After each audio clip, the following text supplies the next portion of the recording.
Friends, കഴിഞ്ഞ 2 വീഡിയോകളായിട്ട് നമ്മൾ discuss ചെയ്തത് ഇടിമിന്നലിനെ കുറിച്ചാണ്. വീഡിയോ ഇഷ്ടപ്പെട്ടെന്ന് വിചാരിക്കുന്നു.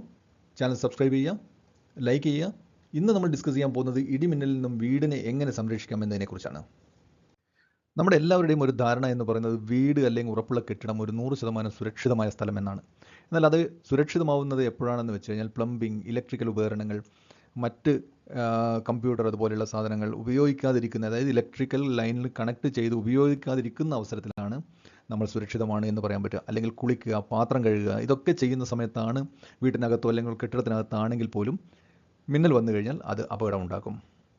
ഈ വീഡിയോ കാണുന്ന എല്ലാവരോടുമായിട്ട് ഒരു ചോദ്യം: ഇടിമിന്നൽ സമയത്ത് മൊബൈൽ ഫോൺ ഉപയോഗിക്കുന്നത് സുരക്ഷിതമാണോ? ഉത്തരം അതെ എന്നാണ്. പക്ഷേ ചില കണ്ടീഷൻസ് ഉണ്ട്. അത് നിങ്ങൾ ഉപയോഗിക്കുന്നത് വീട്ടിനകത്തോ അല്ലെങ്കിൽ കാറിനകത്തോ ആയിരിക്കണം. കാർ അതുപോലെയുള്ള ഉറച്ച പുറംചട്ടയുള്ള വാഹനങ്ങളിനകത്തോ ആയിരിക്കണം.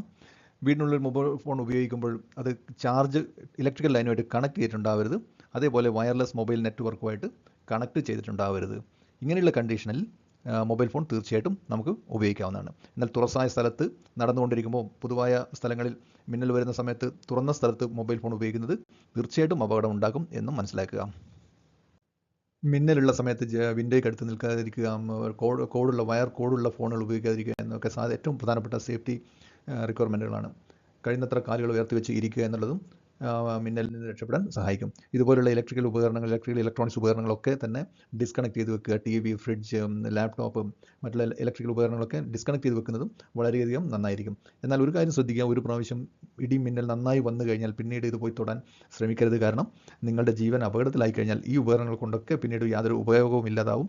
അതുകൊണ്ട് ഇടിയുടെ ശബ്ദം കേട്ട ഉടനെ തന്നെ ഇതൊക്കെ ഡിസ്കണക്ട് ചെയ്ത് ഇടി മിന്നൽ മാറിയതിനു ശേഷം മാത്രം റീകണക്ട് ചെയ്യുക.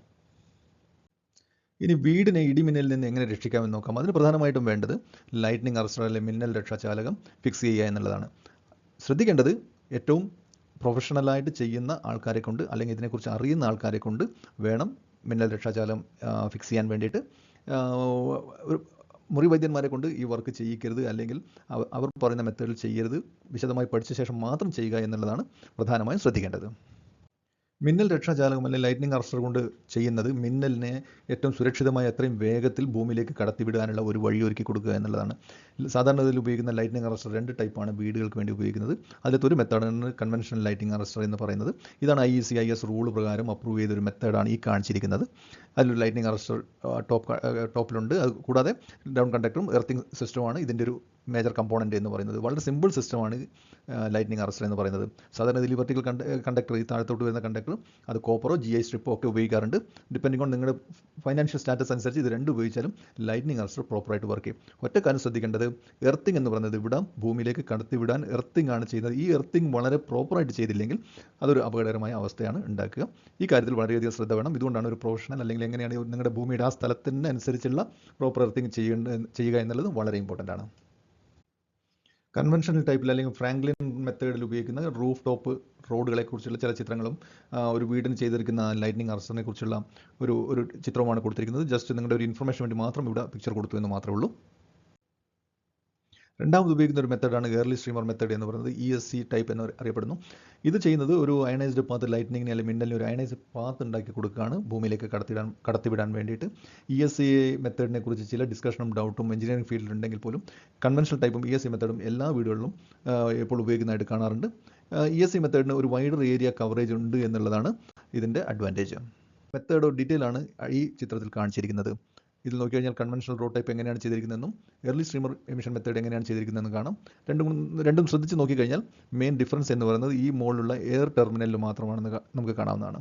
ബാക്കി എർത്തിങ്ങും കാര്യങ്ങളൊക്കെ ഏകദേശം സിമിലർ ആയിട്ട് തന്നെയാണ് ചെയ്യുക. രണ്ടിലും ബാക്കി കണ്ടക്ടേഴ്സും കാര്യങ്ങളൊക്കെ ഓൾമോസ്റ്റ് സെയിം ആയിട്ട് തന്നെയാണ് ഉപയോഗിക്കുന്നത്. നമ്മൾ വീടുകൾക്ക് ചെയ്യുന്ന 2 ടൈപ്പ് ലൈറ്റ്നിങ് അറസ്റ്റർ മിന്നൽ രക്ഷാചാലകത്തിനെ കുറിച്ച് ഏകദേശം മനസ്സിലാക്കിയെന്ന് വിചാരിക്കുന്നു. ഇനി ഫ്ലാറ്റുകൾക്കും അല്ലെങ്കിൽ ഹൈറൈസ് ബിൽഡിങ്ങുകൾക്കും ചെയ്യുന്ന ഗ്രിഡ് ടൈപ്പ് എർത്തിങ് സിസ്റ്റമാണ് ഈ കാണിച്ചിരിക്കുന്നത്.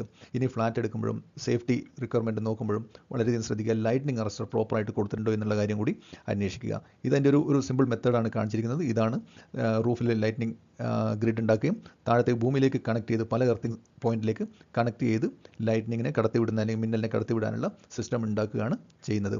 ഇത് പലപ്പോഴും ഫ്ലാറ്റ് എടുക്കുന്നവർ ബാക്കിയൊക്കെ ശ്രദ്ധിക്കുമെങ്കിലും ലൈറ്റ്നിങ് അറസ്റ്റർ കൊടുത്തിട്ടുണ്ടോ എന്ന് നോക്കാറില്ല എന്നുള്ളതാണ് സത്യം. ഇനി അത് ശ്രദ്ധിക്കുക. ഫ്ലാറ്റുകൾക്കും വീടുകൾക്കും ഉപയോഗിക്കുന്ന ലൈറ്റ്നിങ് അറസ്റ്റർ കൂടാതെ സബ്സ്റ്റേഷൻ അതുപോലെ ഹൈ ടെൻഷൻ ലൈൻ ഒക്കെ ഉപയോഗിക്കുന്ന ലൈറ്റ്നിങ് അറസ്റ്ററും നിലവിലുണ്ട്. അതിൻ്റെ ചില ചിത്രങ്ങളൊക്കെയാണ് ഇവിടെ കൊടുത്തിരിക്കുന്നത്. നമ്മളിത് കൂടുതലായിട്ട് ഡിസ്കസ് ചെയ്യുന്നില്ല. ജസ്റ്റ് ഫോർ ഇൻഫർമേഷൻ എന്നുള്ള ഒരു ഇൻഫർമേഷൻ വേണ്ടി മാത്രമാണ് ഈ ചിത്രം ഇവിടെ ആഡ് ചെയ്തിരിക്കുന്നത്.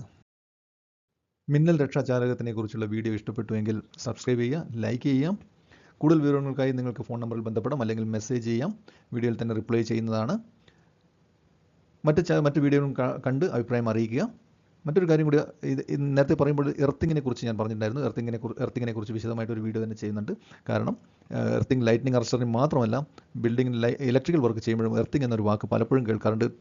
പല ഘട്ടത്തിലും നമുക്ക് എർത്തിങ് മോശമാണെന്നൊക്കെ പറഞ്ഞ് നിങ്ങൾക്ക് ഇൻഫർമേഷൻ വരാറുണ്ട്. അതിനെക്കുറിച്ചൊരു വീഡിയോ തീർച്ചയായിട്ടും ചെയ്യുന്നുണ്ട്, കാണുക. നിങ്ങളത് സബ്സ്ക്രൈബ് ചെയ്യാം. അവസാനമായിട്ട് ഒരു കാര്യം കൂടി പറഞ്ഞ് അവസാനിപ്പിക്കാം. നിങ്ങൾക്ക് ഒരു ഹോം ഇൻഷുറൻസ് പോളിസി ഉള്ളത് വളരെ നന്നായിരിക്കും. ഇതുപോലുള്ള ലൈറ്റ്നിങ് അതുപോലെയുള്ള അപകടത്തിൽ നിന്നും വലിയൊരു കവറേജ് കിട്ടാൻ, ചെറിയൊരു പ്രീമിയത്തിൽ വളരെ കവറേജ് കിട്ടാൻ വേണ്ടിയിട്ട് ഹോം ഇൻഷുറൻസ് പോളിസി ഉണ്ടെന്ന് ഉറപ്പാക്കുക. ശ്രദ്ധിക്കുക, ഞാൻ പോളിസി ഹോൾഡറോ പോളിസിയുടെ ഏജൻറ്റോ ഒന്നുമല്ല, ഒരു എഞ്ചിനീയറാണ്. പക്ഷേ ഹോം ഇൻഷുറൻസ് പോളിസി വളരെ നല്ലതാണെന്നുള്ളൊരു അഭിപ്രായം, അതിൻ്റെ ഒരു വ്യക്തിപരമായ അഭിപ്രായം മാത്രമാണ്. സ്വീകരിക്കാം, സ്വീകരിക്കാതിരിക്കാം. Bye bye.